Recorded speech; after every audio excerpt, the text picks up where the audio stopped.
Allez, merci beaucoup, Martin. Bonjour tout le monde. Bonsoir plutôt. Vous allez bien? Ça va? Faites-moi un petit signe là, que je vous vois là. Bonsoir, Rabbi Jacob. Super, ok. J'ai pas encore mis la Bonsoir vidéo. aussi à ceux qui sont en train de se brancher et puis à ceux qui vont nous retrouver sur Facebook, hein. Alors ce soir, c'est un peu une rencontre un petit peu particulière. Dans la prière, on a reçu de partager avec vous autour du verset de Matthieu 25, le verset 40 de Matthieu 25.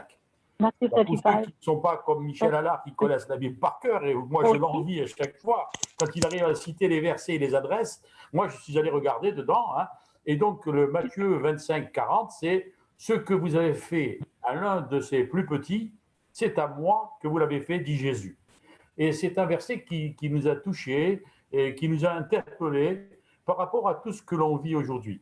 Hein, on va, je vous livre un scoop, ce soir on va terminer avec Saïd qui nous parlera de son dernier voyage au Liban, et c'est pour ça qu'on veut lui laisser le plus de temps possible, et donc on parlera du Liban, mais on pourrait parler aussi de l'Arménie, on pourrait parler des famines à travers le monde, on pourrait parler de ce qui se passe en France actuellement avec les inondations, les gens qui ont perdu la vie, qui ont perdu leurs biens, etc.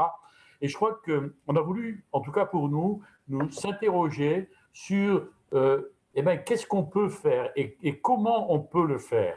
Parce que je crois que c'est extrêmement important aujourd'hui d'être des chrétiens dans le monde et qui agissent. Voilà. Alors, ce verset de Matthieu 25, c'est un verset qui se situe autour de ce que l'on appelle la parabole des brebis et des boucs.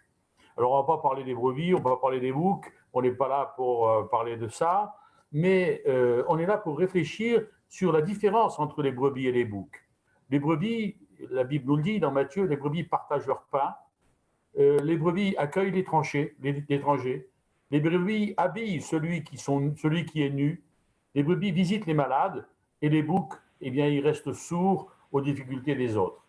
Et en lisant ce passage dans Matthieu 25, j'ai eu à cœur d'aller jeter un coup d'œil aussi dans Ésaïe. Parce que ce passage où il est dit de partager, d'accueillir, de loger, de s'intéresser à l'autre, de visiter l'autre, eh bien pour moi, ça a résonné à travers un autre passage, un passage d'Ésaïe 58 et le verset 7. Et j'aimerais juste, en introduction, vous le lire. Et voilà, Ésaïe 58, verset 7. Partage la nourriture avec les affamés. Accueille les pauvres sans abri dans ta maison. Habille ceux qui sont nus lorsque tu les vois. Ne te dérobe pas devant ton frère. Alors ta lumière jaillira comme le matin, ta cicatrisation germera rapidement, ta justice te précédera et la gloire d'Adonai te suivra. C'est extraordinaire. J'ai l'impression, en lisant dans Matthieu 25, que Jésus a presque mot pour mot repris ce passage d'Ésaïe pour l'actualiser et dire, ben voilà, ce que vous faites, et vous le faites, ce que vous faites, eh ben c'est comme si c'était à moi que vous le faites. Et honnêtement, moi, ça a touché mon cœur parce que je me suis dit, eh ben oui, qu'est-ce qu'on fait, quoi? Est-ce qu'on est réellement dans l'action et alors, en parallèle, j'ai eu ce passage de Jacques, du chapitre 2, verset 18. Quelqu'un dira, tu as la foi, moi j'ai les œuvres. Montre-moi ta foi sans les œuvres, et moi, avec mes œuvres, je te montrerai ma foi. Et je crois que c'est important aujourd'hui qu'on arrête de discourir, mais aussi, enfin, on peut réfléchir, on peut lire, on peut partager la parole, bien évidemment, c'est important. Mais c'est aussi important de la mettre en acte, de la mettre en œuvre. Parce qu'on peut faire, on peut avoir tous les plus beaux discours du monde, si notre main n'est pas aussi à l'œuvre, eh bien, ça ne sert pas à grand-chose. Ceci dit, je ne dénigre pas la foi, mais je crois que les deux, la foi et les œuvres, sont complémentaires. Et c'est pour ça que ce soir, on aimerait parler de ce que l'on peut faire, de ce qu'il ne faut pas faire, ou comment le faire, parce que Dieu nous appelle à mettre notre foi en mouvement, notre foi en œuvre. Et j'aimerais tout de suite m'adresser à Joël, mon épouse qui est à côté de moi, parce qu'il y a quelques années, on a eu des expériences dans ce domaine-là, et où on a mis notre foi en œuvre. Il ne s'agit pas de se glorifier. Il ne s'agit pas de dire, voyez, moi je fais ceci, moi je fais cela, mais d'être à l'écoute de ce que Dieu nous demande de faire pour que notre foi elle devienne réellement vivante. Je laisse la parole à Joël. Ouais, comme disait Jacques, donc il y a quelques années, on allait en Roumanie faire des voyages humanitaires et pour aussi rencontrer les gens. Et une année, j'étais à Valence, je rentre dans un magasin avec une amie, un magasin où on vend de tout, vous savez. Et là, je vois des chaussures. Et à l'intérieur de moi-même, j'ai la conviction très forte qu'il faut que j'achète ces chaussures. Donc, je remplis un chariot de chaussures, mon ami qui était avec moi remplit aussi son chariot de chaussures. Je ne sais pas combien il y en a, je prends tout ce qu'il y a, du 24 au 34, des chaussures d'enfants. Et je me dis, ça, c'est pour la Roumanie. Et puis, je rentre à la maison avec toutes ces chaussures. Et puis, je dis à Jacques, voilà, j'ai eu la conviction, j'ai acheté tout ça. Et Jacques, ça va parce qu'il me dit, si Dieu t'a demandé de le faire, c'est bien. Il m'a encouragé, c'est bien que tu l'aies fait. Et puis, on est parti en Roumanie et on demandait au Seigneur, c'est pour qui ces chaussures? C'est où? Et puis, on a visité plusieurs orphelinats. Et à un certain moment, au 3e orphelinat qu'on visitait, là, le Seigneur nous a dit, on était 3, on a tous les 3 eu la même conviction, c'est là. Et on dit au directeur de l'orphelinat, par l'intermédiaire de la traductrice, qu'on avait des chaussures. Et là, on voit que les enfants n'étaient pas bien chaussés, il faisait froid, ils n'avaient rien. Et on se dit, il n'y avait pas besoin d'avoir beaucoup de discernement pour voir que c'était là qu'il fallait les donner. Et puis, le directeur nous dit, oui, ça m'intéresse. Oui, ils en ont vraiment besoin. Et il parle en roumain aux enfants. Et d'un seul coup, tous les enfants s'en vont.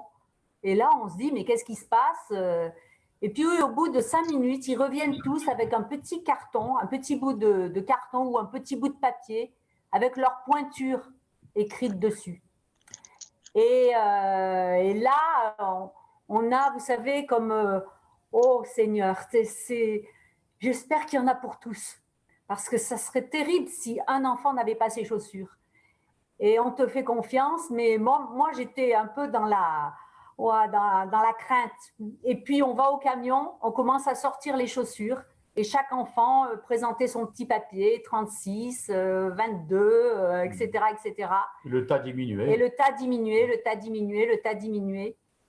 Et le dernier enfant arrive et là, il nous donne son petit papier et la dernière paire de chaussures, c'était sa pointure. Et là, on a été émerveillés de ce que Dieu connaît tellement, de ce que Dieu nous aime tellement. On sait qu'il connaît le nombre de cheveux sur notre tête. Et là, il savait les pointures de chaque enfant. Et ça m'a beaucoup encouragée à vraiment, quand on reçoit quelque chose, et je voudrais vous encourager aussi, quand vous recevez quelque chose de Dieu, même si ça vous paraît un peu bizarre, moi ça me paraissait un peu strange d'acheter toutes ces chaussures, et bien le Seigneur s'est glorifié.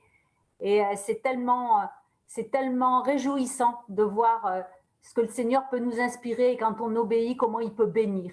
Voilà. Merci Joël. Oui, c'est une expérience extraordinaire. En tout cas, nous, ça nous a boosté, ça a boosté notre foi. Au-delà de l'histoire, c'était surtout que Joël a su entendre la voix de Dieu et y obéir. Et je crois que c'est ce qui est peut-être le plus important. Et j'aimerais presque que ce soit ce qui nous reste quand on aura fini ce Zoom de ce soir, écouter la voix de Dieu pour que notre foi soit en œuvre. Mais Sylvie, j'aimerais bien que tu interviennes maintenant parce que toi, tu as d'autres expériences et des expériences parfois un petit peu difficiles. Et tu me disais tout à l'heure, quand on parlait un peu, tu me disais qu'il y a quand même un verset qui te semble important, c'est que ta main droite ignore ce que fait ta main gauche et inversement. Sylvie, tu as la parole. Il y en a un autre que je commençais par celui-là dans Romains 12, verset 8, que celui qui donne le fasse sans arrière-pensée. Et c'est vrai que j'ai des petites expériences personnelles depuis ma courte vie. Et déjà, quand j'étais gamine, quand ma grand-mère me donnait des sous, elle me disait souvent mais tu t'achètes des habits avec, hein, pas des disques. Donc déjà, je me disais, ouais, bon, elle me donne des sous, mais elle me dit déjà ce que je dois en faire, quoi. Donc, c'était pas évident, quoi. Et c'est vrai qu'on entend souvent des réflexions, par exemple, quand on fait les week-ends de collecte nationale pour les banques alimentaires, on est dans les magasins à tour de rôle et on donne les sachets aux gens pour qu'ils puissent mettre dedans ce qu'ils veulent mettre. Et on entend plein de réflexions, souvent très négatives.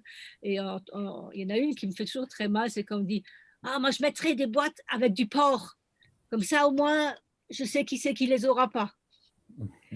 Et toutes ces critiques, même si c'est des critiques déguisées, ça fait toujours un peu mal et ça m'a poussé à réfléchir durant tout mon cheminement aussi sur ma façon d'aider, moi en tant que chrétienne, est-ce que je ne suis pas juge aussi?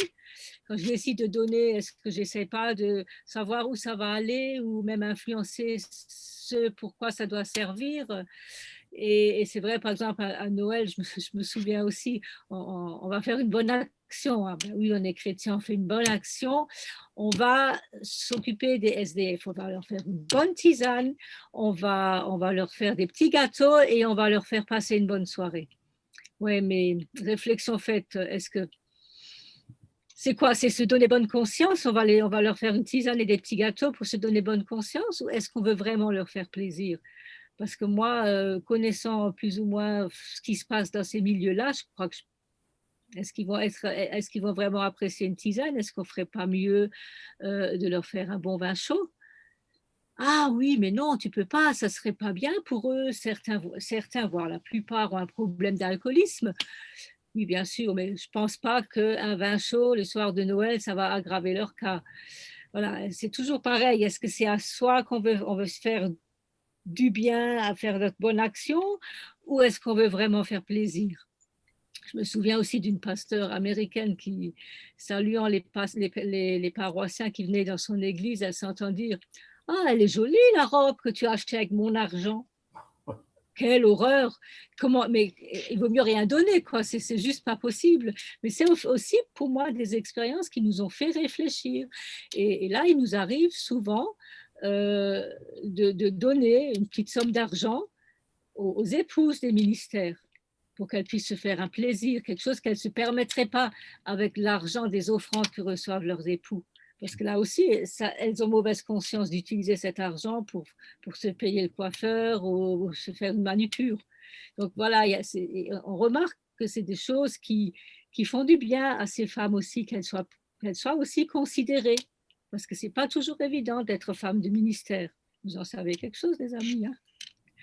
Alors donc, dans Matthieu 6, verset 3, c'est vrai que quant à toi, si tu veux donner quelque chose aux pauvres, que ta main gauche ne sache pas ce que fait ta main droite. Et là aussi, quand on aide, par exemple, on a aidé un couple dans le besoin, une petite famille de notre groupe qui était vraiment dans le besoin. Et donc, ils ont eu les idées, on pourrait leur faire un panier. Et puis, finalement, on a dit, ouais, si on fait un panier, on va encore décider de ce qui est bon pour eux. Donc, plutôt que de faire un panier, on a dit, allez, on vous emmène faire les courses. Vous remplissez le caddie avec ce que vous avez envie, avec ce que vous avez l'habitude de manger, ou même profitez-en pour faire un peu mieux. Mais c'est vous qui choisissez. Et puis, nous, au final, on a payé ce qu'il y avait dans le caddie, quoi. Et je pense que c'est aussi une meilleure façon de faire parce que même quand on veut faire du bien, même dans le choix des aliments, on risque il y a une espèce de jugement derrière. Voilà, c'est ça qui va leur faire du bien plutôt que ça.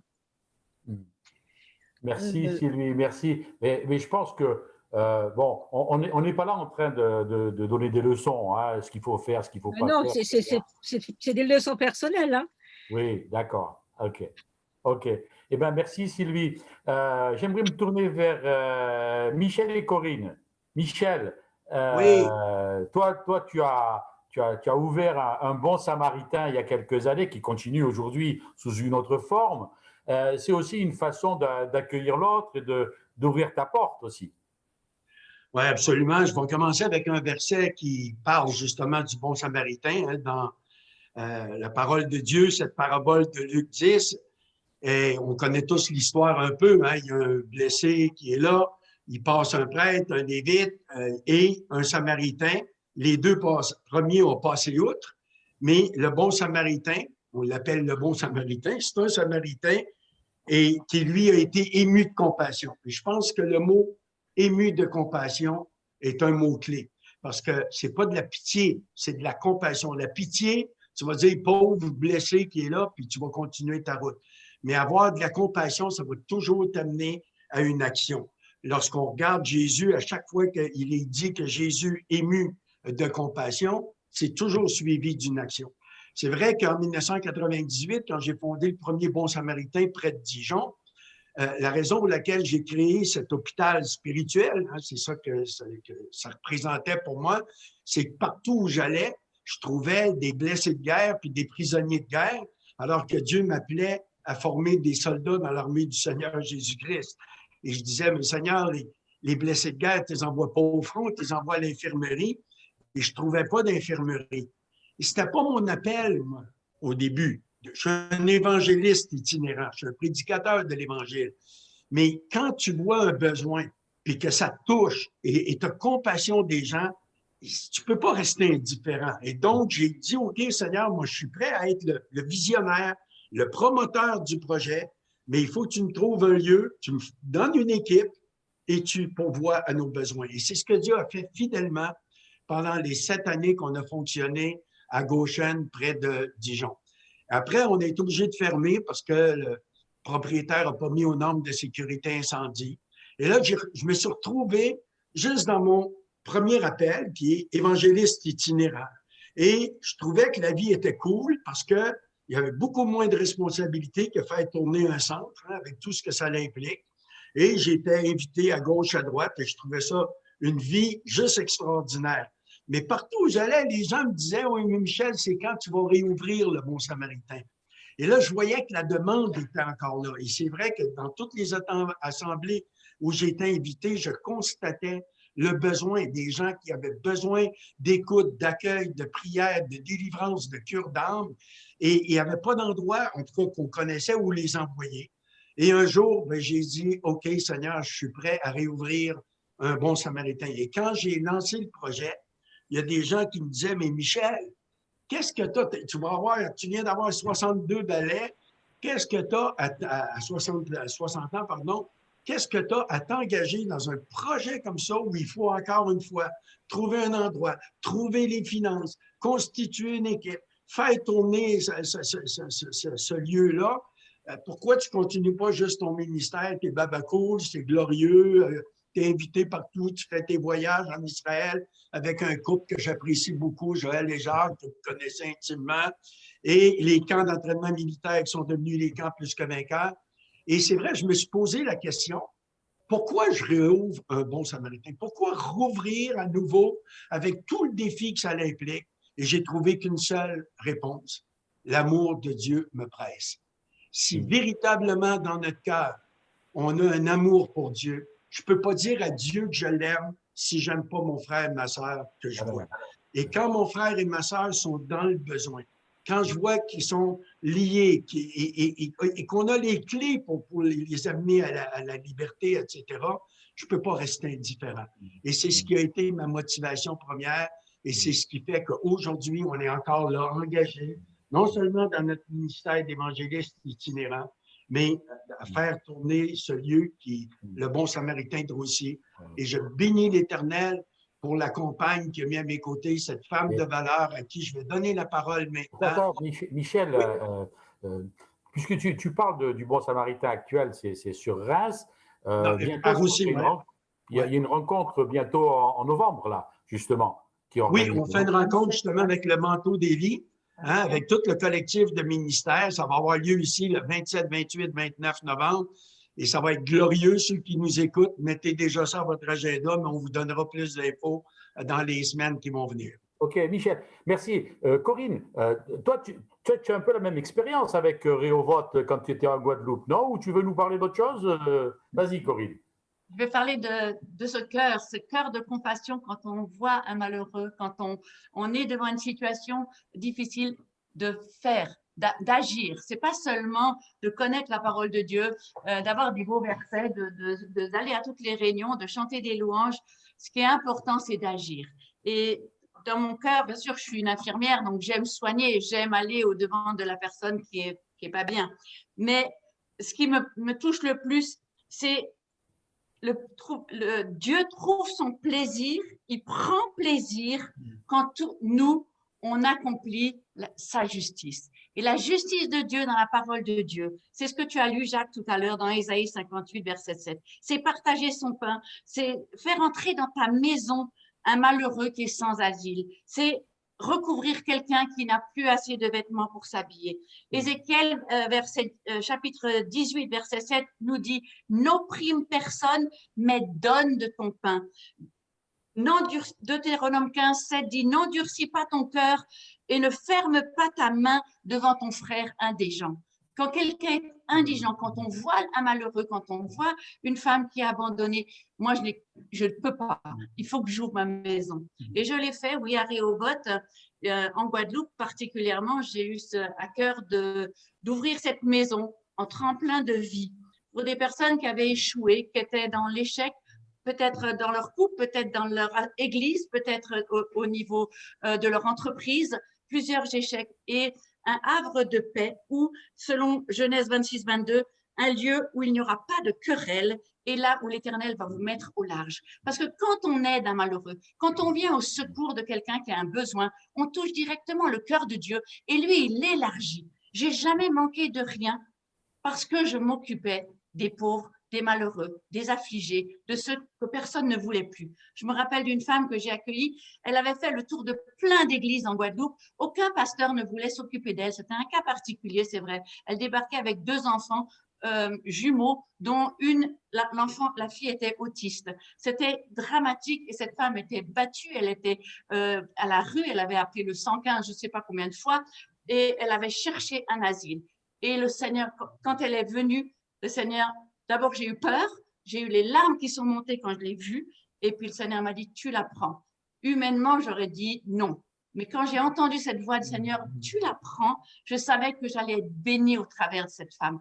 Pas seulement parce que j'accomplissais quelque chose pour le Seigneur, mais ça nous revient en bénédiction. Quand on fait quelque chose pour un malheureux, ça touche direct. Je l'ai expérimenté, je pourrais écrire un livre rien que là-dessus. Combien, quand on fait pratiquement quelque chose pour une femme ou pour un homme qui est dans le besoin, Dieu nous le rend. C'est ça, sa justice. Il dit, cherchez le royaume de Dieu et sa justice. C'est ça, sa justice.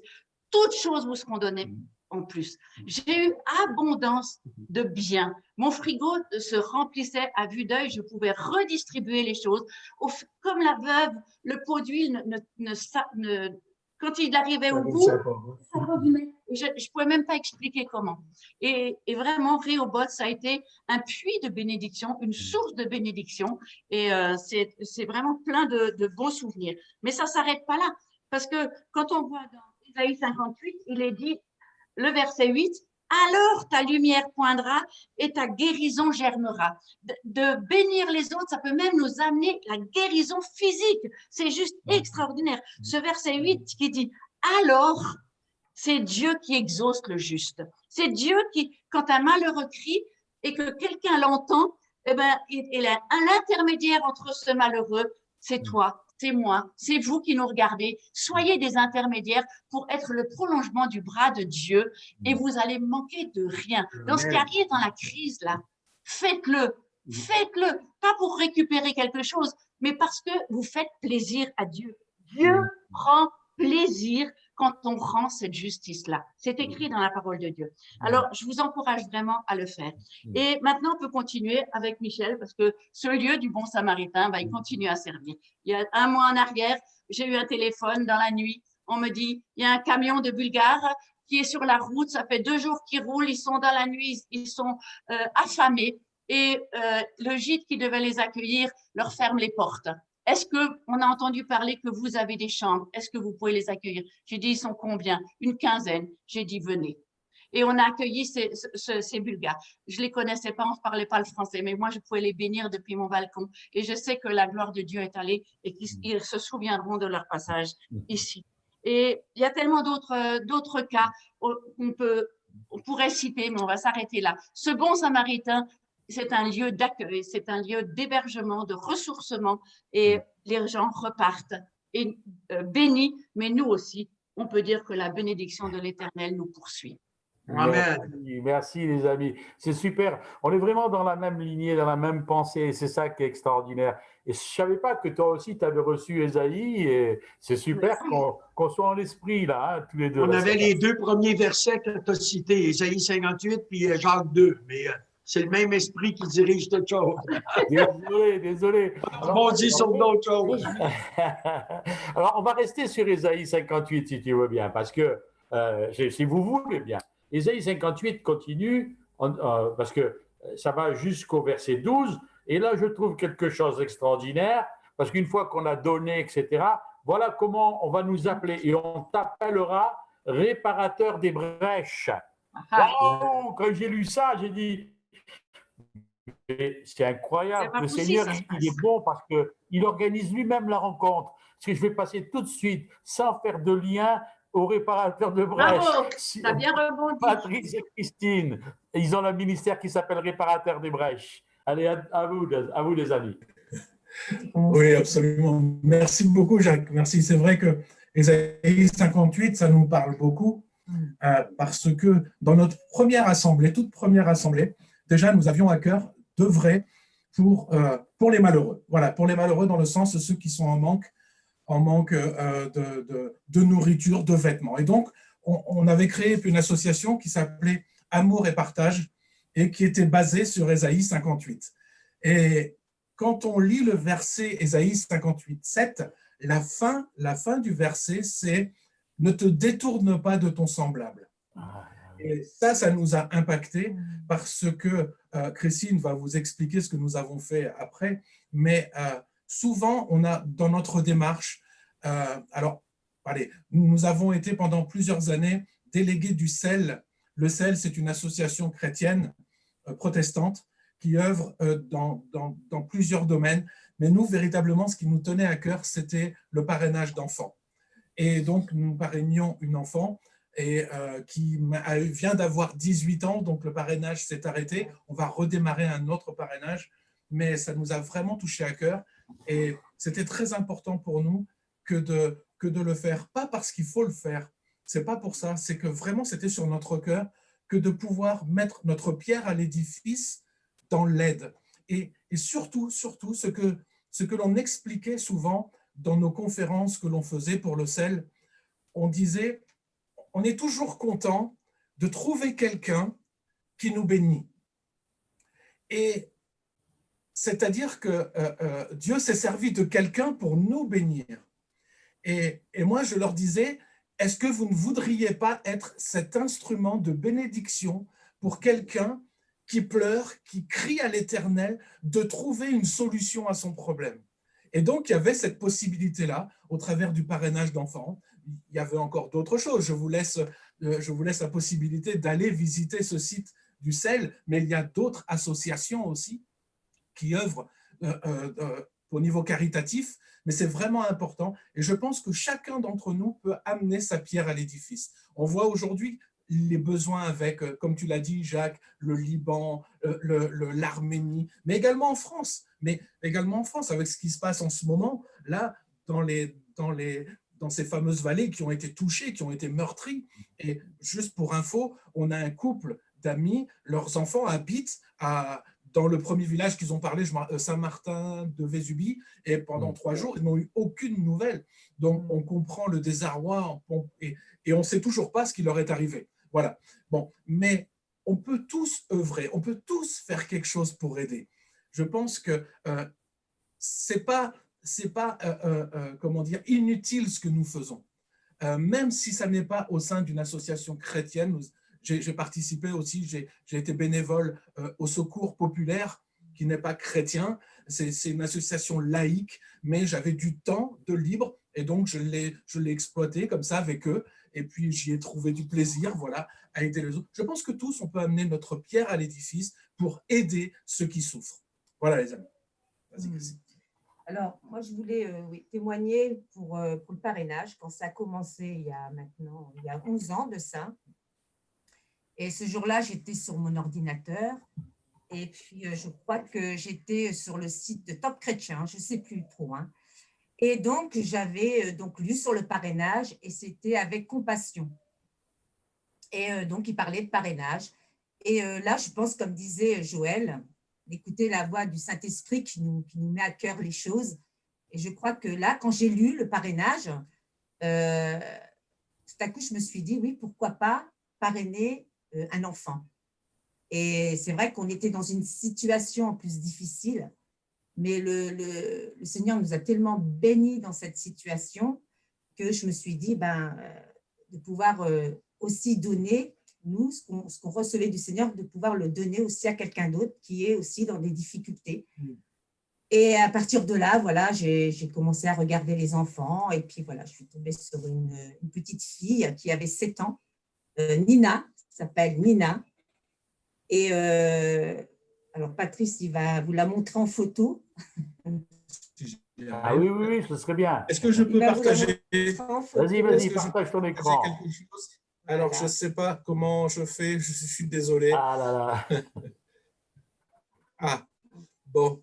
Regarde en bas de ton écran, il y a partager l'écran et tu envoies ton image. Il faut que ton image elle soit déjà prête sur ton ordinateur. Oui, il faut aller sur le bureau, mais ce n'est pas grave. Laissez tomber. Bon, on vous fait confiance, on vous fait confiance. Ouais. Et donc, j'ai vu cette petite fille et j'ai vraiment eu à cœur parce que j'ai demandé au Saint-Esprit qui montre lequel enfant à parrainer. Et donc, je suis tombée sur la petite Nina et donc j'ai fait une demande. Elle a été acceptée, bien sûr. Et puis, donc, on l'a parrainée pendant 11 ans.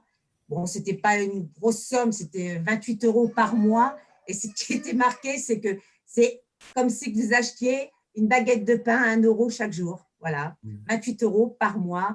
Et je me disais, bon, Seigneur, allez, on peut mettre, des fois, on dépense 28 € à n'importe quoi. Et je me suis dit, on va mettre… Voilà, c'est elle. Ah, c'est la dernière photo qu'elle nous a envoyée. Et là, elle a 19 ans. Là, elle a 19 ans maintenant, voilà. Eh oui, hein. Eh bien, voilà. Écoutez, merci. Ce qui était superbe, c'est qu'on avait beaucoup de nouvelles, on recevait du courrier d'elle, c'est elle qui nous écrivait directement. Et ce qui était marrant, c'est qu'elle m'appelait toujours maman. Elle m'appelait maman. Et c'est vrai qu'on a passé pendant quelques années, on l'a suivie, et on lui écrivait, elle nous écrivait. Et voilà, c'était vraiment une bénédiction. Comme disait Patrice, je pense qu'on va reprendre un autre enfant. Merci beaucoup.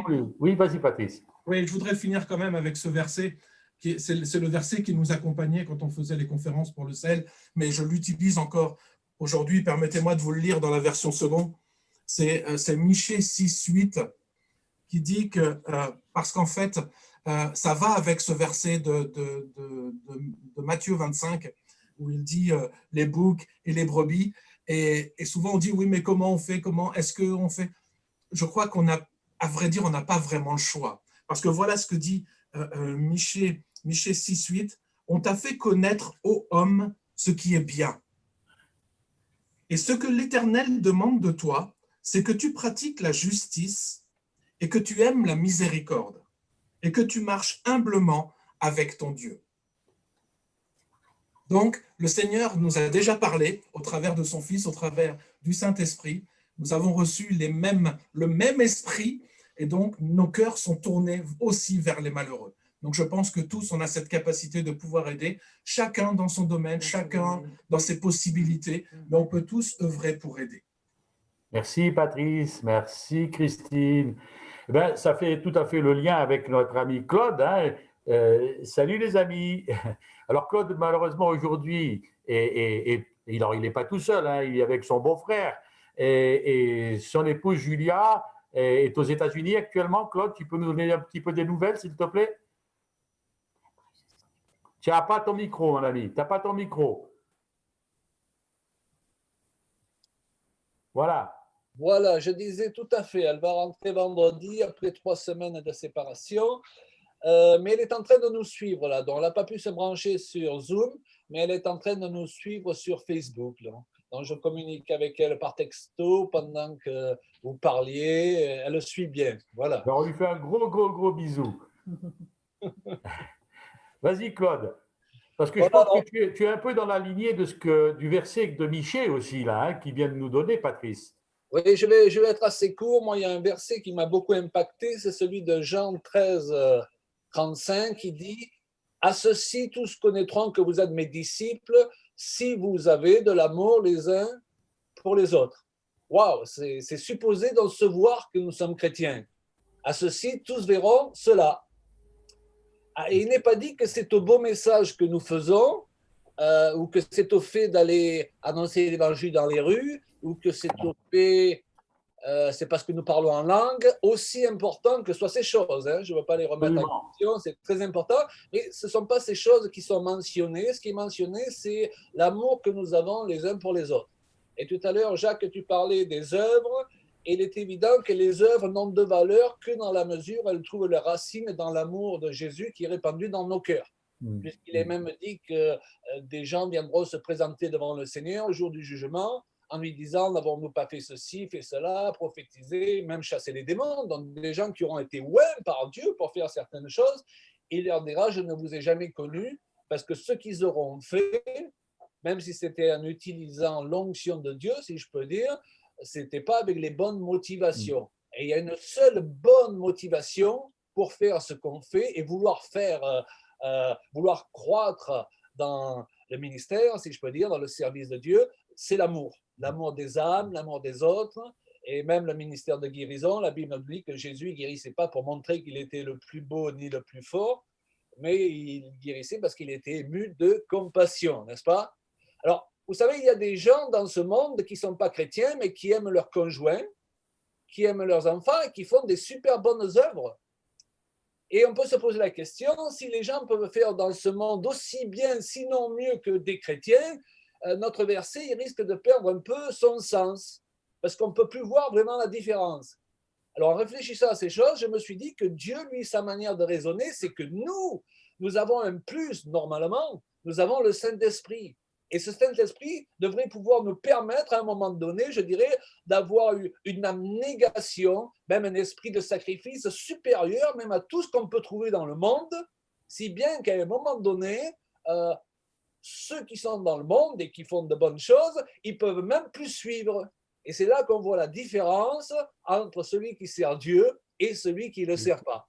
Et voilà, je voulais juste mentionner cette réflexion qui a été la mienne ces dernières années, quoi. Et je crois que c'est quelque chose que nous devons redécouvrir. Le chrétien est appelé à manifester l'amour d'une manière qui dépasse tout ce qui se fait dans ce monde. Et cette dimension, on doit la redécouvrir dans les temps qui viennent, dans le corps de Christ, c'est-à-dire les chrétiens, je termine, qui montrent au monde comment ça marche l'amour, plutôt que le monde qui montre aux chrétiens comment ça marche l'amour. Ouais. Super, merci Claude, merci. Et il n'y a pas de grandes œuvres et des petites œuvres, il y a des œuvres purement et simplement. Je crois que de toute façon, ce que Dieu attend, ce n'est pas qu'on impressionne la galerie, ni qu'on cherche à l'impressionner lui, c'est qu'on fasse les œuvres qu'il a préparées d'avance pour chacun de nous, qu'elles soient petites ou moyennes ou grandes. Réussir sa vie, c'est ma définition, c'est rentrer dans les œuvres que Dieu a préparées d'avance et non pas partir dans tous les sens à faire toutes les œuvres qui peuvent se trouver sur notre chemin. C'est-à-dire, une œuvre de Dieu correspondra toujours à un besoin, mais tous les besoins ne correspondent pas à ce que Dieu nous demande de faire. Et il y a des choses que Dieu demandera à d'autres de faire qu'il ne faut pas que nous on fasse, parce que c'est la part que Dieu leur donne. Et ce qui est important pour chacun de nous, c'est Seigneur, qu'est-ce que tu veux que je fasse? Amen. Et je crois que c'est aussi important dans la vie de comprendre ce que Dieu veut qu'on fasse que comprendre ce qu'il veut qu'on ne fasse pas. Exactement. Exactement. Merci Claude. Vous êtes super, vraiment. Il me reste qu'à donner la parole maintenant à notre ami Saïd. Et ce que j'aimerais, pour introduire Saïd, c'est que vous dire une chose. Hier soir avec Joël, jeudi soir, pardon, avec Joël, on regardait une émission spéciale sur le Liban. et des hommes, des femmes qui se bougeaient. Et comme disait Claude, c'était pas des hommes qui étaient chrétiens pour la plupart, c'était des gens qui avaient à cœur de faire quelque chose pour leurs frères au Liban. Et j'ai trouvé que c'était extraordinaire. Et à un moment donné, il y a un comédien, pas un comédien, un chanteur qui s'appelle Grand Corps Malade. Je ne sais pas si vous connaissez, bon, peu importe, c'est un slammer. Et cet homme disait la chose suivante: ce soir, on est là pour eux. Il n'a pas dit plus que ça. Ce soir, on est là pour eux. Et juste cette phrase a percuté mon cœur. Ce soir, on est là pour eux. Et c'est ça qui est important. Vous savez, dans le monde juif, on raconte une petite histoire. C'est un enfant qui va au bord d'une plage et il y a eu une tempête. Et la tempête a poussé sur la plage des centaines et des centaines d'étoiles de mer. Et cet enfant est complètement décontenancé devant cette catastrophe. Il ne sait pas quoi faire avec ces étoiles de mer. Et il en prend une et il va pour la remettre à l'eau parce qu'il se dit: il faut que je fasse quelque chose. Et passe un vieux sage qui lui dit: mais qu'est-ce que tu fais là? Il lui dit: mais je remets les étoiles de mer dans l'eau, sinon elles vont mourir. Et le vieux sage lui dit: mais tu te rends compte, il y en a des milliers et des milliers et des milliers. Ça ne sert à rien, tu ne pourras pas faire ça. Et cet enfant regarde l'étoile de mer, il écoute ce que le vieux sage venait de lui dire, et il dit: pour celle-là, pour cette étoile-là, c'est important. Et il la rejette à l'eau. Et je crois que pour moi, c'est quelque chose de fort. On est là ce soir pour eux, pour nos amis au Liban, pour nos amis en Arménie, pour nos amis qui ne sont pas forcément, et j'utilise bien le mot ami volontairement, ce n'est pas forcément des chrétiens, on n'en sait rien, et ça ne nous regarde pas. Mais simplement faire ce que Dieu nous demande de faire, ouvrir notre main pour bénir tous ceux qui en ont besoin. Alors Saïd, tu vas mettre ton micro, et puis nous allons te laisser la parole parce que tu reviens du Liban, où tu es allé faire une action là-bas, et j'aimerais bien que tu nous en parles, et peut-être que tu nous parleras aussi de ce que fait ton épouse, Fatima, en France, pour les gens qui arrivent aussi en France et qui n'ont pas où poser leur tête ou qui ont besoin aussi qu'on les aide. Saïd, c'est à toi. Juste un petit mot avant l'intervention de Saïd. Je rappelle, au bas de votre écran, vous avez une possibilité de converser. Donc, si vous avez envie de poser quelques questions par rapport à l'intervention de Saïd, c'est maintenant que vous pourrez le faire. À toi, Saïd. Merci. À toi. Merci, bonsoir à toutes, à tous. Et vraiment, c'est une grande joie de pouvoir intervenir. Merci pour tous les excellents messages que j'ai entendus, qui m'ont en tout cas vraiment édifié. Merci aussi pour cette complémentarité dans les ministères, dans le cadre du manteau d'Élie. J'y suis allé bien sûr au Liban avec votre bénédiction, donc puisque j'ai prévenu quand même le groupe. J'y suis allé avec beaucoup d'appréhension, un peu de crainte, mais vous dire à quel point cette double explosion du 4 août, malheureusement, a mis ce peuple dans des circonstances vraiment assez douloureuses, difficiles. Le pays a basculé vraiment dans une période vraiment de terreur, d'incompréhension, de colère, de révolte.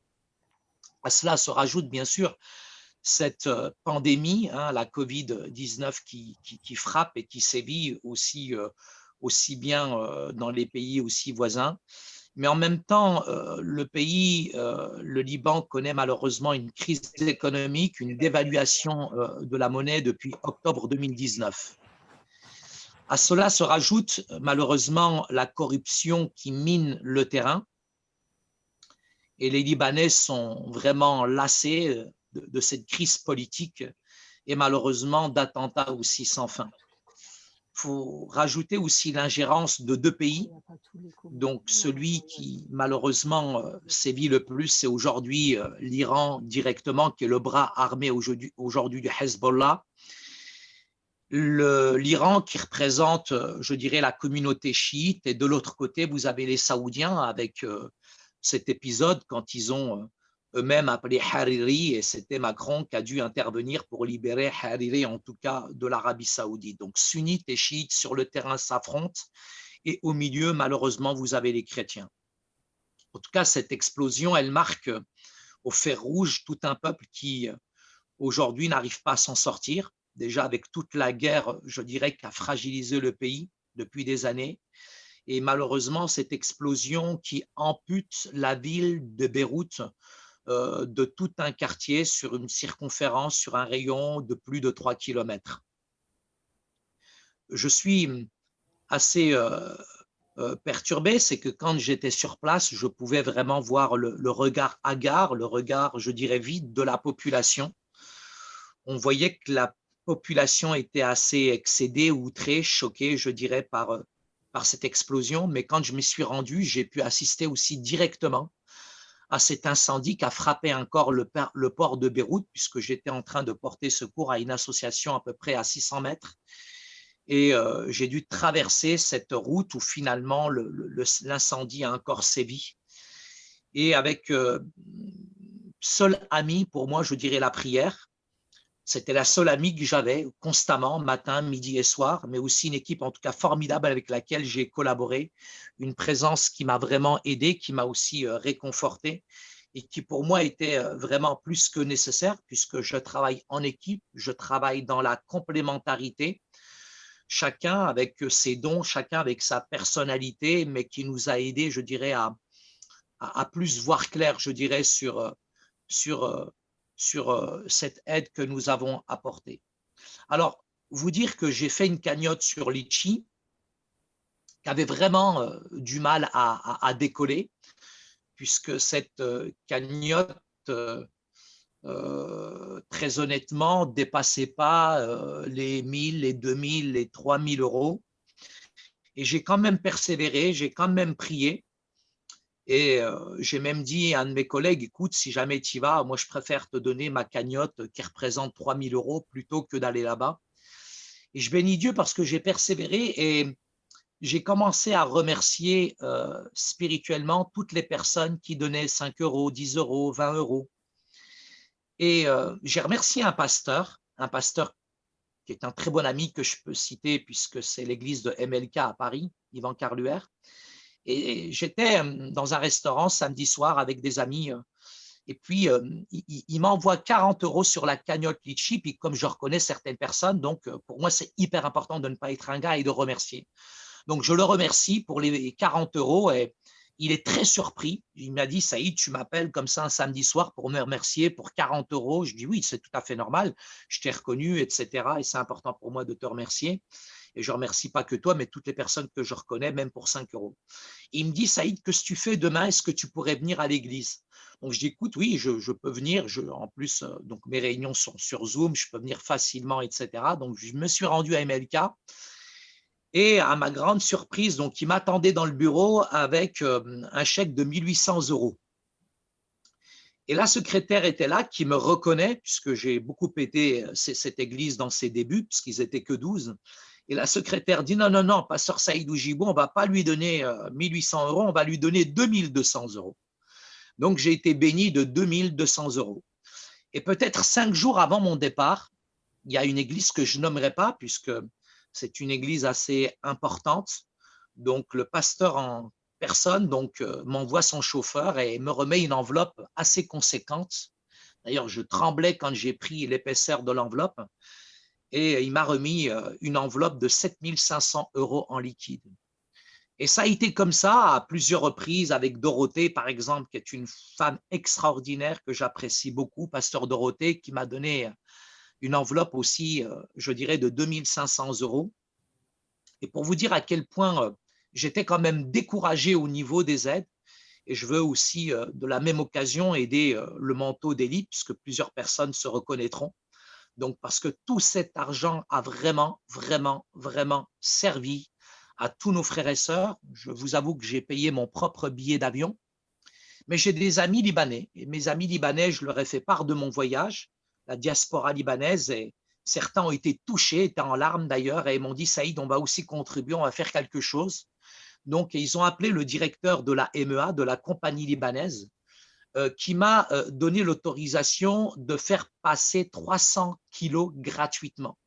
Donc, je peux vous dire que j'avais une toute petite valise de 23 kilos qui est ma valise personnelle que j'ai mise dans l'avion, mais j'ai passé 14 valises à moi tout seul. Donc, j'ai préparé 14 valises à moi tout seul rempli de médicaments que j'ai récoltés à droite, à gauche. J'étais même pas au courant de ce que j'avais pris avec moi dans les valises, mais je peux vous dire que quand je suis arrivé là-bas, sur place, il y a une association qui s'appelle Naoraj, qui m'ont téléphoné, qui étaient choqués et qui m'ont dit « ça fait des semaines qu'on attend des médicaments pour le cancer et tu as amené des médicaments pour le cancer qui valent 1300 €. Dieu, même dans la récolte, il est précis. C'est lui qui prépare les valises, c'est lui qui prépare les médicaments, très honnêtement. Nous, en fait, en dehors du temps et de l'espace, ça nous dépasse complètement. J'ai un Dieu qui est grand, qui est puissant, qui va au-delà de tout ce qu'on peut penser, demander et même imaginer. Et sur place, j'ai pu vraiment rencontrer des associations qui ne sont pas dans les écrans radars de toutes ces grosses ONG que nous avons vues jeudi soir lors du concert. Mais ce sont... Saïd, ton micro, Saïd. Saïd, ton micro. Non. Saïd, ton micro. Je sais qu'ils étaient sur le terrain. Vous connaissez tous Michel Matar. Michel Matar était sur le terrain avec son épouse. J'ai pu le rencontrer, j'ai pu collaborer avec lui, j'ai pu rencontrer des associations qui étaient vraiment, je dirais, très proches, je dirais, des habitants. Je suis allé dans des immeubles obscurs, il y avait encore du sang par terre. Je me suis rendu chez des couples, chez des familles, chez des personnes âgées qui avaient tout perdu, c'était un monceau de ruines chez eux, c'était des vêtements partout. Et arrivé à un moment, on n'en pouvait plus, on était en catharsis, on était vraiment, comme l'a décrit tout à l'heure Michel Allard, en compassion, ému au plus profond de nos entrailles. Et on ne le fait jamais, très honnêtement, mais on passe toujours par les associations. Mais comme la responsable de l'association était là, on a dit à ce couple de personnes âgées, mais qu'est-ce qui vous manque? Ils nous ont dit, il nous manque une gazinière. Et ils n'avaient pas cuisiné depuis le 5 août, puisque leur appartement a été soufflé, le frigo, la gazinière, les meubles ont été soufflés, et on leur a donné, par l'intermédiaire de cette responsable d'association, 350 $. Juste vous dire qu'une prof de faculté à Beyrouth gagnait 2000 $. Aujourd'hui, avec la dévaluation de la monnaie, elle gagne 200 $. Et si vous avez 200 $, imaginez que c'est la moitié. Avec la moitié de 200 $, vous pouvez acheter 1 kilo de viande. C'est pour vous dire à quel point les gens sont dans un appauvrissement, sont dans une fragilité incroyable. Nous avons aidé 12 associations, nous avons aidé la communauté arménienne, nous avons rencontré le responsable de la communauté arménienne, nous lui avons donné une somme assez conséquente, parce que quand vous savez que finalement avec 200 $, on peut tenir quand même un mois, donc imaginez comment nous, on a pu vraiment aider de manière équitable, je dirais, plusieurs associations. Et la communauté arménienne était vraiment touchés par notre geste. Nous avons été vraiment aussi mais tellement heureux de donner. Et quand la parole nous dit qu'il y a plus de joie à donner qu'à recevoir, ils pouvaient voir sur nos visages la joie qu'on avait véritablement à donner. J'ai passé aussi beaucoup de temps avec la population, à prendre du temps avec eux, parce que c'est bien de les aider matériellement, mais nous les avons aussi aidés spirituellement. Et pour nous, spirituellement, c'était important de ne pas abuser, profiter de la fragilité qu'ils avaient, mais vraiment de pouvoir témoigner, de leur dire à quel point Dieu est grand, il est puissant. Nous avons amené aussi une atmosphère de découragement, d'encouragement. Nous avons amené aussi une atmosphère aussi, parce qu'on était tellement découragés quand on voyait effectivement ces immeubles délabrés, les rues pleines de poussière. Je dirais, le découragement était là, mais nous avons amené vraiment un ministère d'encouragement. Nous avons déclaré des paroles positives, nous avons prophétisé sur les gens, nous avons déclaré la vie sur cette population-là, et on ne s'est pas laissé gagner par ce qu'on voyait, nous dépasser complètement. Mais nous avons amené une atmosphère spirituelle. Je dis ça pourquoi? Parce qu'on n'a pas aidé nécessairement des évangéliques, mais des catholiques, des orthodoxes, et puis des gens qui ne connaissaient pas la dimension de l'esprit, la vie de l'esprit. Et quand on a commencé à déclarer des paroles avec puissance, avec force, avec conviction sur leur vie. C'était beaucoup plus que le matériel. Ils ne s'y attendaient pas à ça. Ils pensaient qu'on allait venir comme toutes les ONG, etc. Mais non, on a amené le royaume de Dieu. On a amené l'atmosphère divine. On a déclaré des choses dans leur vie. Et ils n'étaient pas habitués à ça. Dans la rue, comme ça, on pouvait prophétiser, parler, prier avec les gens. Parce que justement, ce que disait tout à l'heure, justement, Claude Payan, c'est facile d'aider, effectivement. Mais quand on arrive avec l'onction fait la différence. La puissance de l'esprit donne la différence. Nous sommes là pour communiquer la vie. Nous sommes porteurs de paix, mais nous sommes aussi porteurs de vie. Et vous dire tout simplement que, au-delà de toutes ces personnes que nous avons aidées, lors de mon retour, à peine dans l'avion, je me disais, il faut que je revienne. C'est très important qu'il faut que je revienne parce que nous avons sous-estimé, nous avons sous-évalué les besoins qui étaient là. Quand j'ai rencontré la population, ils m'ont dit, mais l'aide arrive dans les grandes ONG, mais nous n'avons rien. L'Inde a envoyé un bateau de thé, mais ce thé a été détourné par les militaires, ce thé a été détourné par les grandes instances qui sont au-dessus de nous, et ils n'ont jamais vu la couleur de ce thé-là. Et en rencontrant aussi les chrétiens de différentes confessions, certains m'ont dit, monsieur le pasteur, le 4 août, nous étions agités, nous étions perturbés, et certains d'entre nous, c'est comme si nous avions reçu un SMS divin où Dieu nous disait, mais quitte ce lieu et pars d'ici. Et je peux vous assurer que j'ai rencontré des personnalités, des gens qui sont équilibrés spirituellement. Et entre autres, un prêtre qui était le responsable d'une crèche avec plus de 200 enfants, puisque la crèche est à vol d'oiseau à peu près de 1000 mètres, je dirais, de l'explosion. Et ce prêtre qui, habituellement, est affable, courtois, paisible, d'une grande douceur, était excité, énervé toute la matinée. À un point, il était tellement exécrable que finalement, il a congédié ses employés, il a renvoyé les enfants et l'explosion a eu l'après-midi. Et ce message, je fais un parallèle. Le jour et l'heure, en un clin d'œil, en un instant, le Seigneur va nous ravir en un accueil, en un instant. Le Seigneur va nous ravir, mais je pense que Dieu nous enverra un SMS, un message divin de son retour. On connaît ni le jour, ni l'heure, mais je sais une chose, que spirituellement parlant, quand j'ai entendu toutes ces personnes me décrire et me dire la même chose, je crois que Dieu leur a envoyé un message extraordinaire pour les prévenir divinement qu'il fallait partir. Maintenant, effectivement, il y a eu 190 morts. Il y a eu 6500 blessés. Moi, je n'ai pas de réponse. Je ne sais pas pourquoi Dieu a parlé aux uns, pas aux autres, mais ce n'est pas mon affaire. Je pense comme ces vierges sages et folles, je veux simplement me tenir éveillé. Je veux vraiment avoir les clés de lecture. Je veux véritablement être sensible à la voix du Saint-Esprit.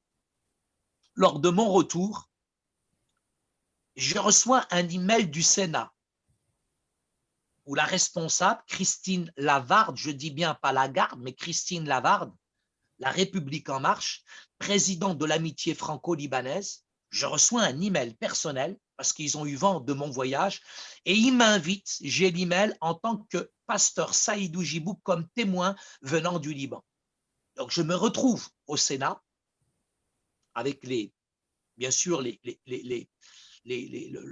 gestes barrières et toutes ces choses-là. Et nous étions 4 personnes, 45 minutes. J'étais à la fin, ils m'ont mis en dernier et il me restait 3 petites minutes. Écoute-moi bien, même si tu me donnes 30 secondes, je peux faire la différence parce que je sais qui je suis. Je suis l'ambassadeur de Jésus, moi. Et je me contente de ces 3 minutes. Et lors de ces 3 minutes, j'ai parlé avec le cœur, avec les tripes, mais avec force et conviction.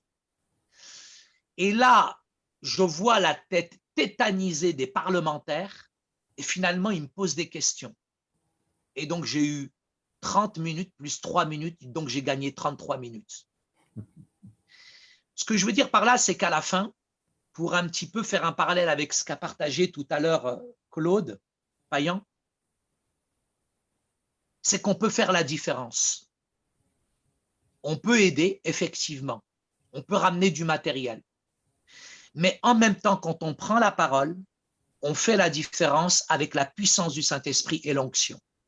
Et j'ai une parlementaire qui était là, une sénatrice qui était là, qui est venue me voir et qui m'a pris à part et qui m'a dit, monsieur le pasteur, quand vous avez pris la parole, tout mon corps frissonnait.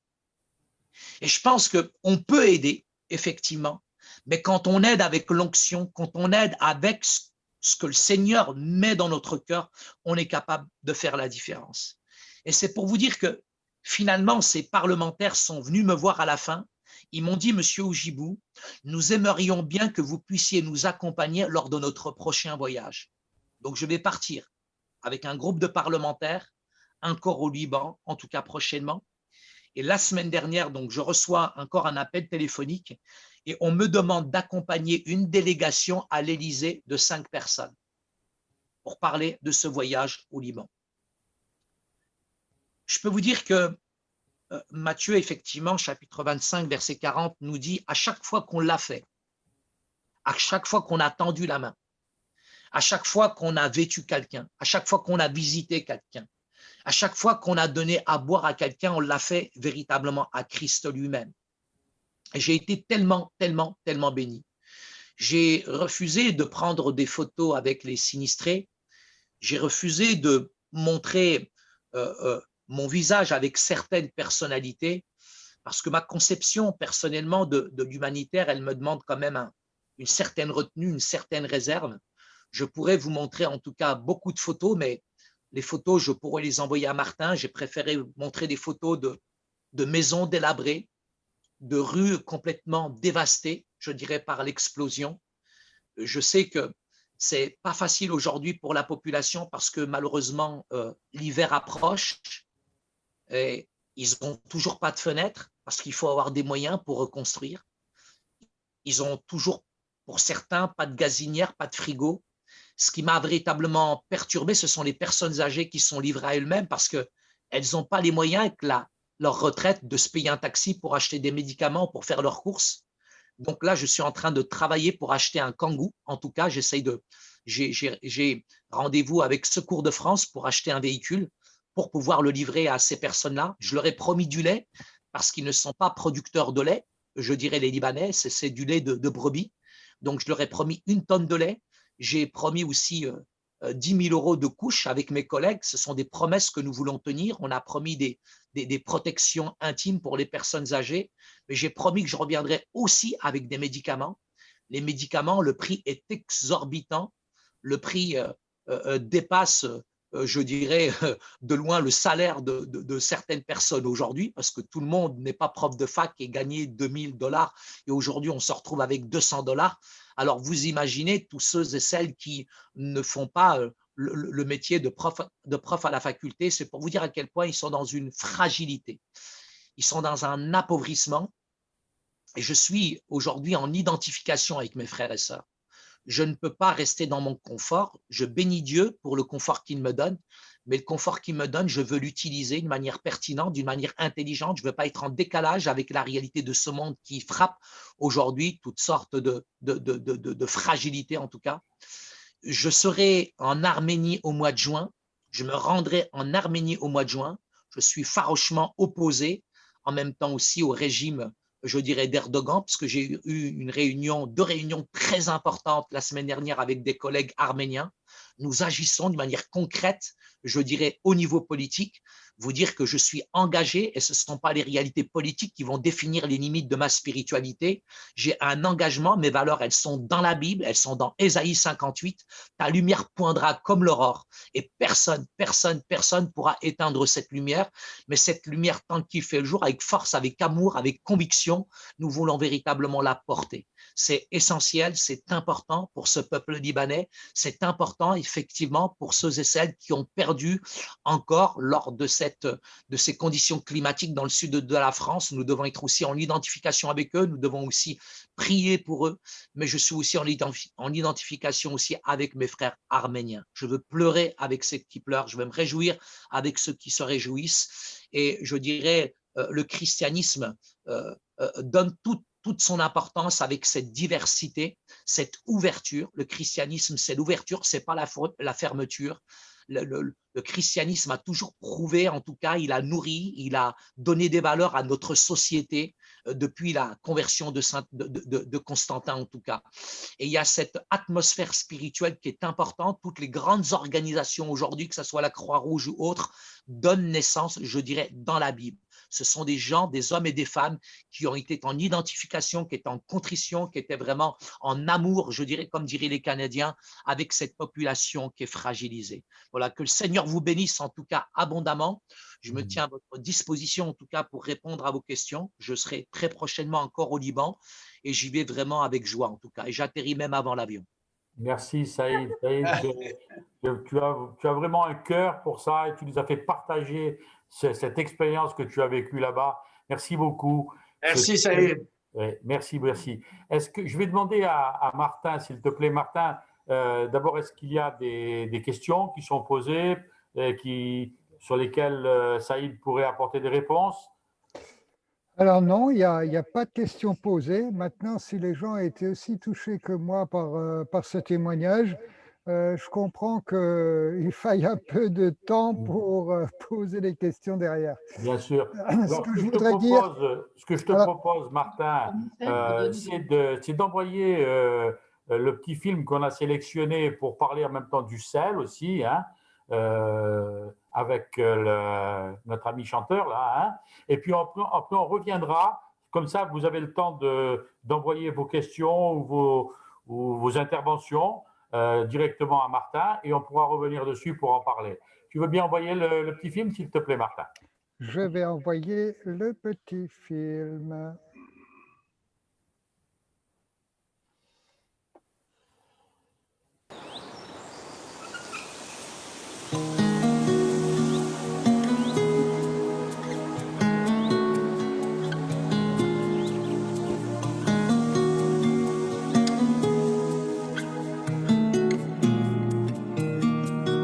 Toutes ces années à te tenir la main sont passées aussi vite qu'un matin. Et je te revois comme si c'était hier, toute petite et baignée de lumière. Toutes ces années à croiser ton chemin, à déchiffrer les lettres de ta main, à te dire combien de toi je suis fier, à te construire une muraille de prière, à te donner le courage d'avancer dans la vie, d'affronter les orages et la nuit.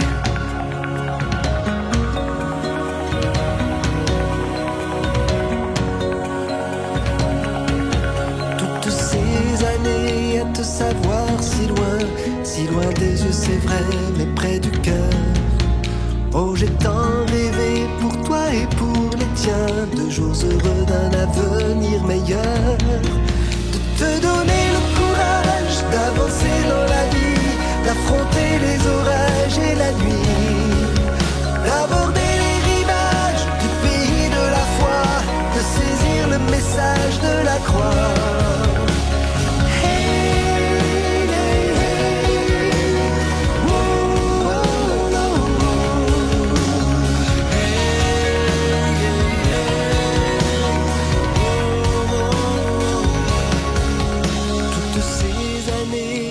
Comme des nuages, la petite poupée est devenue demoiselle. Moi j'ai l'eau du cœur qui me monte au visage. C'est bientôt l'heure, c'est la vie qui t'appelle. Surtout garde le courage d'avancer dans la vie, d'affronter les orages et la nuit, d'aborder les rivages du pays de la foi, de saisir le message de la croix.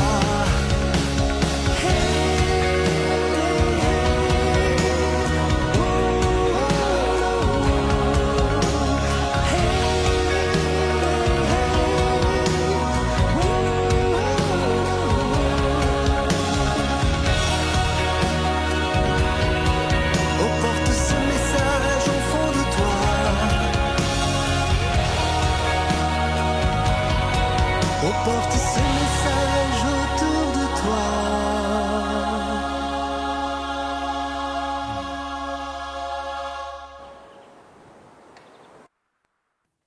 Courage d'avancer dans la vie et d'affronter les orages et la nuit.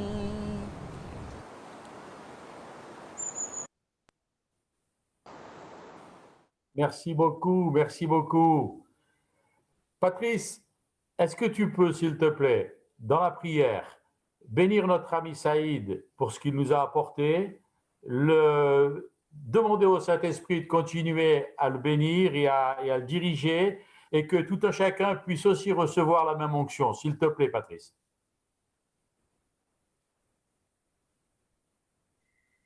Tu mets ton micro, Patrice, s'il te plaît. Ton micro. Pardon, excusez-moi. C'est pas grave. Mais Seigneur, je me réjouis à chaque fois que j'entends mon frère qui témoigne de ce qu'il vit avec sa passion, avec son envie, avec son amour. On sent que c'est le cœur qui parle, c'est les tripes qui parlent, Seigneur. Ce n'est pas que la chair, Seigneur, c'est véritablement, comme tu l'as témoigné et comme l'a dit aussi Claude, oui, c'est l'Esprit de Dieu qui parle au travers de toi, Saïd. Et Seigneur, je te prie, mon Dieu, de venir encore bénir, parce que tu as dit que tu donneras, celui qui a déjà, tu donneras encore plus. Et en fonction de ce que l'on sème, on récolte, eh bien, qu'il récolte encore plus d'amour, encore plus au niveau matériel, Seigneur, qu'il puisse, Seigneur, collecter tout ce dont il a besoin pour apporter, Seigneur, qu'il est bien plus, bien au-delà de tout ce qu'il peut penser ou imaginer. Seigneur, je prie pour que les cœurs se lèvent, pour qu'on puisse soutenir ces actions qui sont faites dans les différents lieux, dans les différents endroits, dans les différents cœurs et dans nos cœurs aussi, Seigneur. Viens nous animer de ta vie, viens nous animer de ta compassion, viens nous animer de ta passion pour les malheureux, Seigneur, parce que dans ta parole, tu as dit que lorsqu'un malheureux crie, tu l'entends. Et que ton ange éternel, que ton ange campe autour de ceux qui sont malheureux. Merci Seigneur, merci pour ton onction, qu'elle nous accompagne. Bénis mon frère dans ce qu'il va faire, dans ses œuvres. Merci de lui ouvrir encore des portes et qu'il puisse encore apporter ta parole, Seigneur, et apporter ton esprit. Amen. Merci Patrice, merci. Amen. Martin, est-ce qu'il y a des interventions? Alors, il y a des interventions. Alors, la question principale, c'est comment aider? Évidemment, quelqu'un parle de médicaments, lunettes, etc. Donc, c'est vrai qu'il y a des possibilités matérielles, peut-être qu'il y a des gens qui ont des possibilités matérielles, mais peut-être aussi qu'il y a des gens qui ont des possibilités financières. Alors, Saïd, je ne sais pas comment on peut faire, tant au niveau des finances que du matériel. Qu'est-ce que tu proposes ? Moi, ce que je propose, c'est que les médicaments doivent vraiment être neufs. Tu sais, faut pas que ce soit faut pas que les boîtes soient ouvertes parce que, en fait, je vais envoyer un conteneur là de 25 tonnes qui doit partir la semaine prochaine et je vais profiter pour mettre un maximum de médicaments à l'intérieur. J'ai du matériel, etc. Donc, ça m'a été donné gratuitement, ce conteneur, donc j'ai un peu de place. Maintenant, au niveau financier, les gens, ils passent, moi je préfère qu'ils passent directement par toi, Martin. C'est toi qui les connais, etc. Et puis après, toi, tu peux envoyer à l'UNACF, à notre association, et nous, on est prêt à leur faire un reçu. Il n'y a aucun souci. Il faut que les choses soient clean, il faut que les choses soient propres. Je préfère qu'ils passent par le Manteau d'Élie directement. Ça sera plus simple. Je pense que tu connais les gens, ils te font confiance, etc. Et toi, après, tu peux retransférer directement à notre association et nous, on peut envoyer des reçus directement. Mais je récolte uniquement, très honnêtement, des médicaments parce que j'ai la gratuité pour 300 kilos quand je vais partir en avion. Et le problème, c'est beaucoup de problèmes de diabète, beaucoup de problèmes, vous savez, de cholestérol. C'est énorme. Ces médicaments sont très coûteux, sont très chers. J'ai amené pas mal de médicaments parce qu'ils étaient découpés, ils avaient du verre dans les visages, etc. J'ai amené beaucoup le mercurochrome, là, les solutions antiseptiques, les pansements, etc. J'en ai ramené des kilos et des kilos. Mais maintenant, ce qu'ils réclament quand même, c'est des médicaments comme le Doliprane, des médicaments, voilà. Donc, je vais pas répéter ce que j'ai dit. Mais pour l'aide, en tout cas, c'est très important de prier d'abord spirituellement pour ce pays parce qu'il faut que ce pays soit libéré de l'ingérence de tous ces pays extérieurs comme l'Iran, l'Arabie Saoudite, etc. Il faut prier parce que dans 2 ans, c'est les élections et que la jeunesse est fatiguée. C'est l'exode aujourd'hui. Ils veulent quitter le pays et c'est un appauvrissement parce qu'ils sont 40 contre 60. C'est 40% de chrétiens contre 60% de musulmans. Et je pense que là où il faut prier, c'est vraiment que le pays reste chrétien. Et il y a des hommes, des femmes qui sont courageux, qui restent sur le terrain et qui se battent. Il faut que spirituellement, il y ait un réveil spirituel. Le besoin, c'est d'abord spirituel. C'est un combat spirituel et on peut le gagner que comme ça. Et matériellement, effectivement, donc c'est d'aider les personnes âgées. Si je peux avoir de l'argent pour acheter 1 tonne de lait en poudre, si je peux avoir de l'argent pour acheter des protections intimes pour les personnes âgées, parce que ça, c'est hyper important. Voilà, j'espère que j'ai répondu, Martin. Alors, c'est vrai que ce pays, depuis des années, subit je dirais, catastrophe sur catastrophe, guerre politique, intérêts financiers. Enfin, il y a tellement de choses sur ce pays. Et c'est vrai que leur problème est avant tout spirituel. Donc, c'est vrai, je rejoins totalement ce que tu dis. C'est vrai pour tous les pays, c'est vrai en particulier pour le Liban. Il y a un vrai combat spirituel à mener à leur côté. Maintenant, pour ce qui est de donner, je suis en train de me dire que le plus simple, c'est effectivement de participer financièrement, parce que qu'est-ce qu'on en sait, nous autres, de ce qui est bien ou de ce qui n'est pas bien, alors qu'avec les finances, on peut quand même faire beaucoup de choses. Donc, si vous êtes intéressé par cette histoire du Liban, d'aider les gens au Liban, vous faites tout simplement un mail à lemanteau.eli@gmail.com et on va rentrer en contact avec vous au travers des mails et vous mettre en relation avec Saïd pour des choses plus précises. Voilà. Patrice voulait intervenir. Oui, Saïd, tu as répondu pour l'argent. Ok. Sur Facebook, il y a un petit truc pour Saïd. Attends. Sylvie, on t'entend là. Hein, vas-y, Patrice.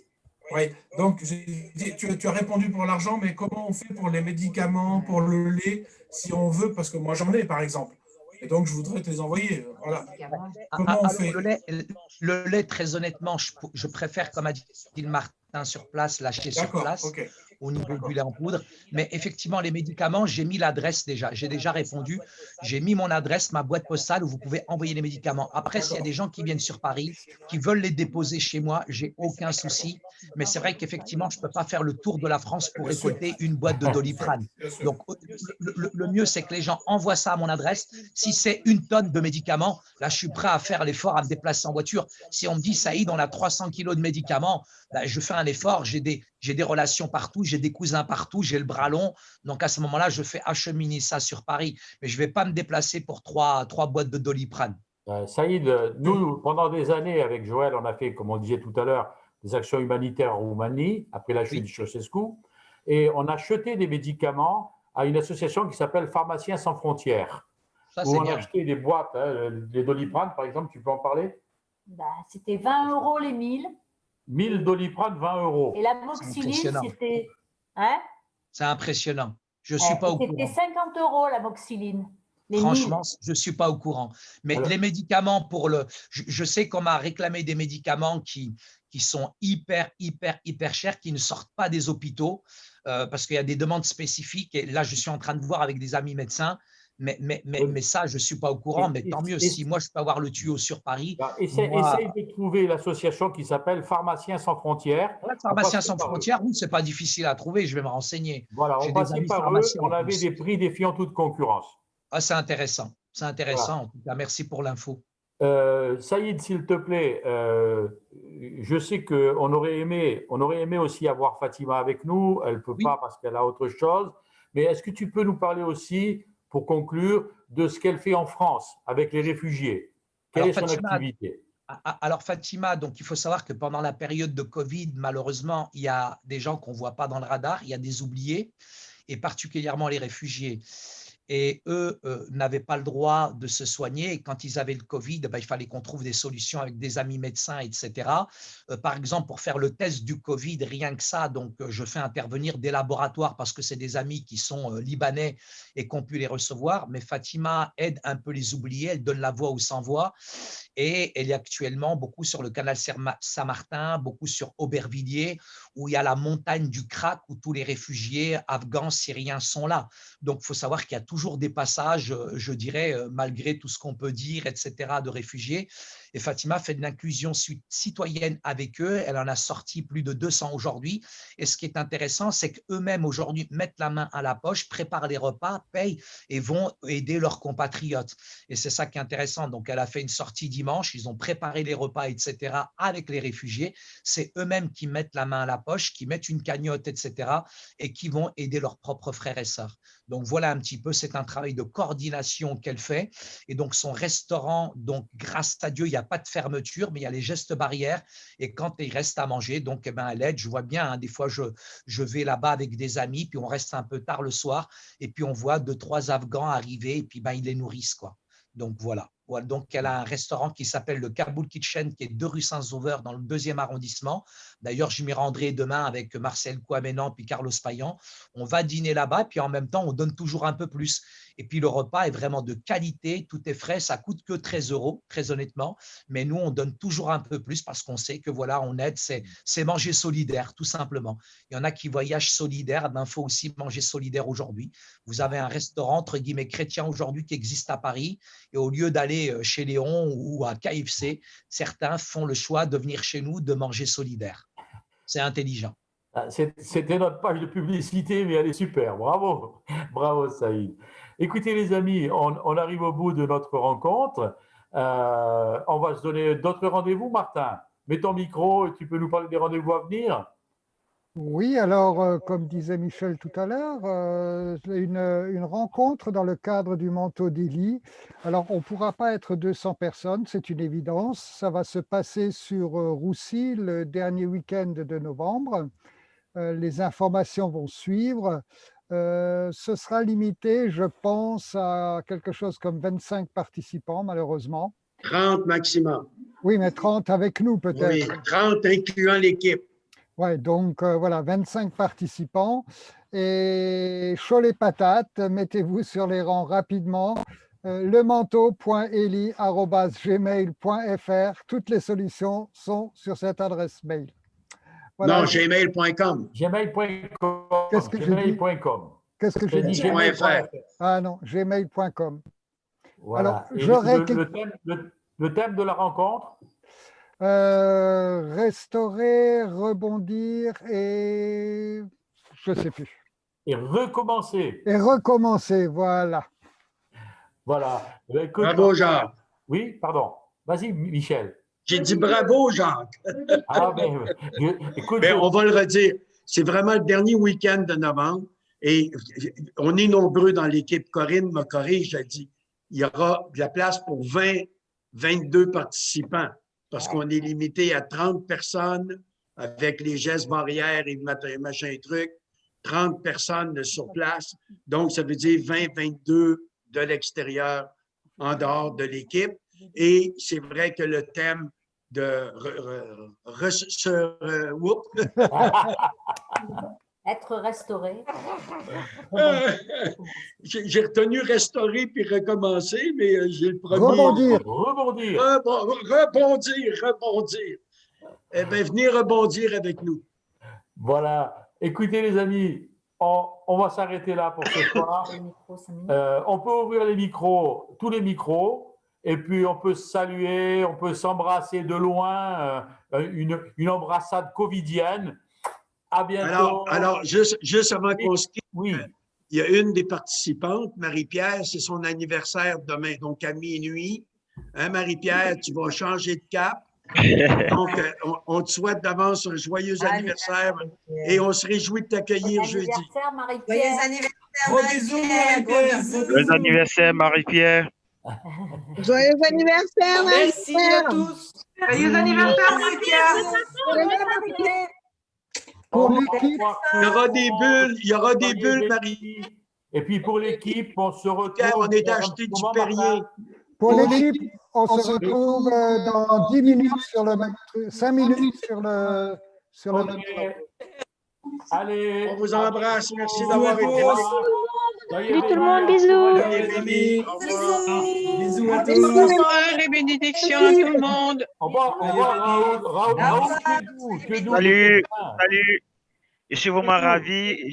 Je souhaiterais dire merci à Maman Sylvie Couvent. C'est par son entremise que j'ai pu participer à ce programme et c'était vraiment un grand plaisir. Je suis de la Côte d'Ivoire. Je suis également un évangéliste. Voilà. Super, j'aime beaucoup la Côte Bonjour la d'Ivoire. Côte d'Ivoire. Salut. Au revoir. Salut. Au revoir tout le monde. Bye. Amen. Bye bye. Au revoir. Au revoir. Soyez bénis.